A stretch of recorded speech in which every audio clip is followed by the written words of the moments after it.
This is one of the best use case for American Express points out there. Today we're going to do a roundup of American Express news. We're going to start off with their new checking account, do some quick deals, and then talk about some travel stuff. Big favor, apply your thumb to that like button, which sounded a lot better in my head. And if you are someone new here and you like these corny jokes, then consider subscribing. American Express recently added a new checking account and it's pretty interesting. No fees or minimums, free money past ATM withdrawals. You can deposit checks with no fee, and there's also a debit card that earns you MR points. As of filming, the interest is only 0.5%, which is okay, but there are some fintechs that offer something like 3 to 4%, and there's a lot of crypto rail products that offer something like 4% to 20%, depending on the protocol. Side note, let me know if I should talk more about those options. The interesting thing is that for the debit card, you're earning 1 MR point for every $2 that you spend. If you kind of simplify that, in effect, you're earning 0.5 MR for every dollar spent. So when you think about MR points, you have a few different options. Generally in the past, the cash out rate was 0.6 cents per point. That was if you redeemed as a statement credit. With this new account, the new floor is 0.8 cents per point because you could just redeem it to this account. So 10,000 points would equate to $80. If you take the effective earn rate of this card about 0.5x times 0.8 cents per point, that's going to be about 0.4% back. Obviously, 0.4% cash back does not sound that interesting given that there are other options out there for credit cards, but if you are someone who does not like credit cards, or maybe there are some other transactions that we'll talk about, then it might be interesting. If you end up using Schwab, it's 1.1 cents per point. Doing the math, that's about 0.55% back. If you want to transfer those MR points out to partners and do YOLO trips, I generally use 2 cents per point as a mark, so 0.5x times 2 cents per point, that's going to be effectively 1% back. Okay, so how can we play this and why is American Express doing this? Are there any services that you use or that you can use that either don't charge a fee for using a debit card, but that do for credit cards, or maybe you can't even run a credit card through? Could you now use this card as a means to get rewards that you otherwise previously couldn't because it either just wasn't possible or was unsustainable? I would be extremely careful with this for things like Venmo or PayPal, given that American Express is pretty vengeful. If you've been around for a while, they've been the most aggressive of shutdowns, so just something to be careful with. An interesting strategy might be something like Melio, which is a business service tool that allows you to pay your vendors. So when you're using your credit card, it's 2.9%, which still can make sense for intro bonuses, as well as if you're hitting certain milestones for different cards, but they charge 0% for debit cards. The benefit of Melio is that this is something that's approved by American Express because they are working with them directly and they are going through different categories to make sure that it's fine. A lot of people I know who have small businesses end up using Melio to hit minimum spend, whether it's a dev agency, marketing, or product. Also, if your friends have different type of businesses, it's not abnormal to trade services. So let's say you build my website for $10,000 and I trade you 2 months of marketing for $5,000 a month. That's one of those weird transactions where technically there are no tax consequences because I made $10,000 and then I spent $10,000 in expenses, but it's a legitimate expense. Melio referral link down below if you want to check it out. So why is American Express doing this? A lot of this is due to Gen Z. Debit cards are the most common form of payment by Gen Z because they either don't qualify for cards or they're credit adverse. Interestingly, debit card usage is dropping from 35% to 26%, and credit card is supposed to drop from 16 to 14. You might be thinking, well, are they just using cash instead? And that's not the case either. Cash is expected to drop from 37% to 22%, so maybe they're moving towards crypto or something else. So you want to build for Gen Z, and the other part of it is that there's always going to be that crowd who just doesn't like credit cards. Depending on how you want to argue it, you probably have something like 5% to 75% in that Dave Ramsey camp. American Express wants a piece of that pie given how fast it's growing. Startups like Point Card are a pretty good example of this. They're a premier debit card with rewards as well as benefits. To show how fast they're growing, let's look at their valuation. They came out of YC winter 2019 probably at a 15 to 25 mil valuation. Series B was last fall in 2021, and that was around a 250 mil valuation. These are estimates, but a pretty good measuring stick. My guess is that they end up probably raising as a unicorn company this summer, so $1 billion valuation. Kind of crazy, but if you invested when they left YC, you probably turned $1,000 into something like $10,000. If they do that unicorn trajectory, then that 1,000 is probably 40,000. That's the minimum for syndicates, and if you did direct, generally it's about 5K. So 5K would be 50K, and if unicorn, then 200K.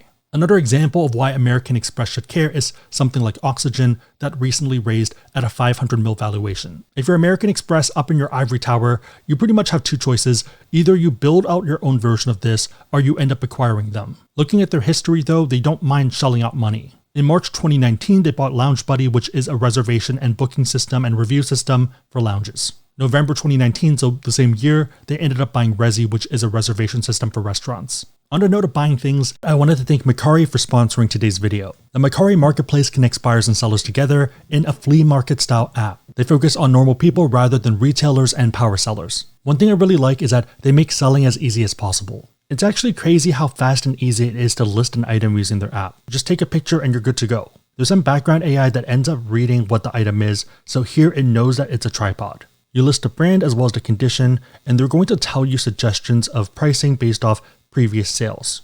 Especially if you've been pushing off the sale anyways, I think it's a pretty good solution. This is the perfect app for professionals or other busy people who know that they have things that they probably should sell, but they haven't had the time. Seb, do you need that many tripods?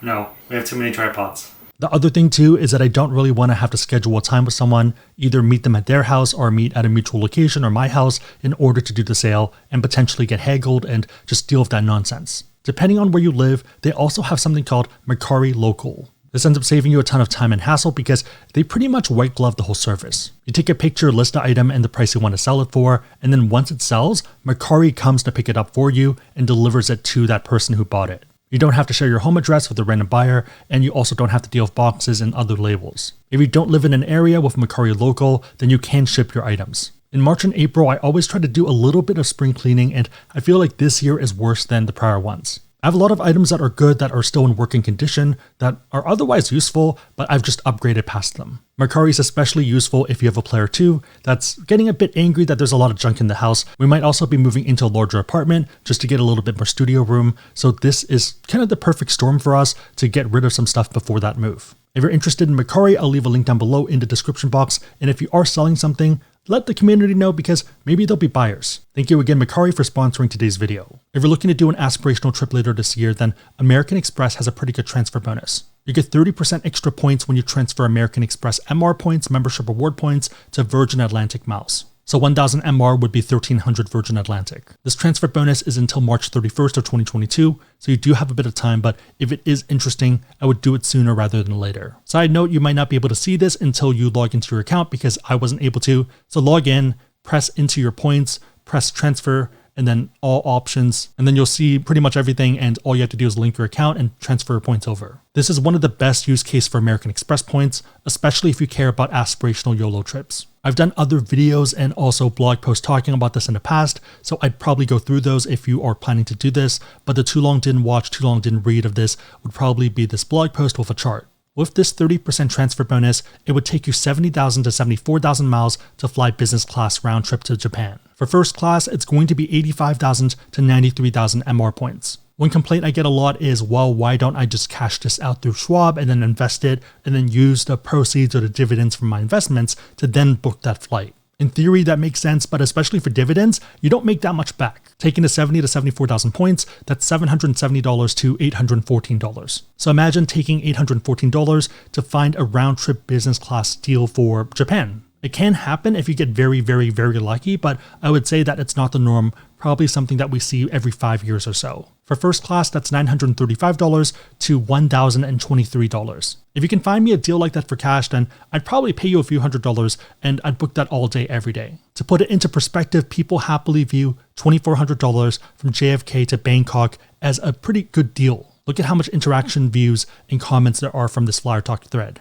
People are excited to book this and they'll happily pay money out of pocket because $2,500 is not that bad of a deal for business. Even if you cashed out to invest it, you'd have to invest it in some of the best deals ever and then still choose to cash out. In effect, you're getting a $2,500 flight for something like $800. Moving to one that doesn't make as much sense, we have American Express with a transfer bonus to Hilton. This is going to be 30% until March 31st of 2022 as well. The reason I'm less excited for this one is because we have seen 40 to 50% before, so this doesn't move the needle to me. If you have a redemption that you already mapped out that makes financial sense to have these Hilton points, then great, then go for it, but otherwise I would not speculatively transfer my points over to Hilton. Factor in that the best use case for Hilton points tends to be international and these YOLO trips, so if you're going to the Conrad Bora Bora, Conrad Maldives, Waldorf Astoria Maldives, then great, but for a lot of people that's not the case, and you're going to be stuck trying to use them in the US, which is garbage. If you do domestic economy stuff, then I would look at a different program like Hyatt. On the note of economy, if you are someone with a lot of Delta Sky Miles